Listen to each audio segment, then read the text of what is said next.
The House of Commons is at this point in time trying to prove that it is the most ridiculous of places in which to work.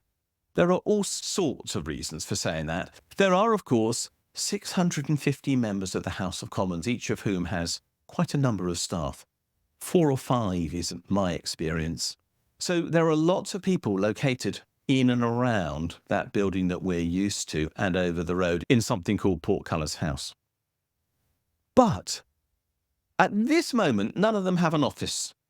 So there are hundreds and hundreds of new MPs turning up at Westminster, and it might take weeks for any of them to be allocated a space in which they can work. In the meantime, they're sitting on the edge of a cafe desk.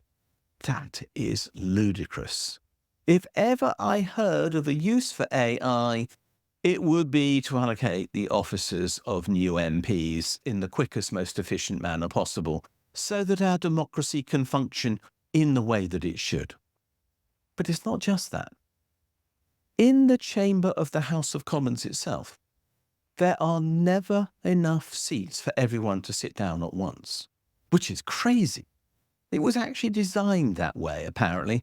It was thought that it would be good to have some people standing up. It would add to the stress and presence of the moment, which I think is daft.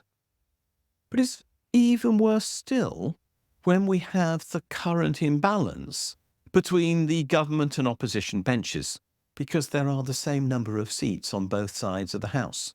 But right now there are 411 Labour MPs, and given that Sinn Féin don't sit and the Speaker's got their own chair, well, there are another 215 MPs who need to sit on the opposition benches. So there are near enough double the number of people wanting to sit on the government benches from the opposition benches right now. And the Labour Party whips, God bless them, for their wisdom and not a lot else, have decreed that no Labour member is now allowed to sit on the opposition benches, so whenever there is a big parliamentary event, Labour cannot turn up in total. They simply won't have the places to sit. This is farcical. And even more farcical, after those 2 points have been made, is the fact that where are they meant to put their computer? And how are they meant to vote? They haven't got a space for a computer. They haven't even got a charging socket to keep themselves going when they're sitting in the House of Commons, because they're not meant to be looking at their phone. Although we know that some have in their time, looking at some things which were wholly inappropriate. But that said, why aren't they allowed to? And why can't they just vote on their phones? If I can put my finger on my phone to prove that I have the right to access my bank account, why can't MPs put their finger on their phone to prove that they have the entitlement to vote in a parliamentary division, which is what they call a vote, and vote the way that they are required to by their whips, which is frankly what they do almost all the time? But apparently, no, that isn't possible. We have a House of Commons that is not designed for the 20th century, let alone the 21st.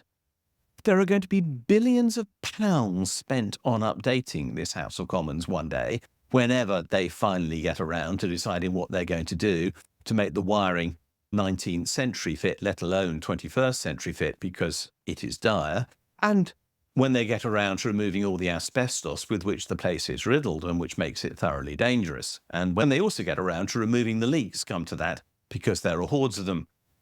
So they've got billions of pounds to spend, and they still won't bring the place into the 21st century. Isn't it time we took our democracy seriously? Isn't it time we said, let's have a workspace for our politicians that reflects the productivity that we require of the rest of the country? Shouldn't they have basic facilities like proper offices and proper opportunities to interact through the web, which everybody would expect wherever they're working, including when they're hot desking? Isn't that a simple thing to suggest? And wouldn't it be wise in that case to just turn that existing building into some form of tourist attraction and build a new office block somewhere else to replace the House of Commons, which clearly does not work? It would be possible. We could get rid of, for example, Horse Guards Parade. Do we really need to have a giant space sitting very near Parliament that is just marched around by a few soldiers once a year to celebrate the King's birthday? I don't think so. I think we could put that to better use. And there are other similar spaces available, I am quite sure. My point is simple. How can we have a democracy that doesn't take itself seriously and then expect those who are participating in it to govern us properly? It's not happening right now. And I think we need to get Parliament to move itself well and truly into this century.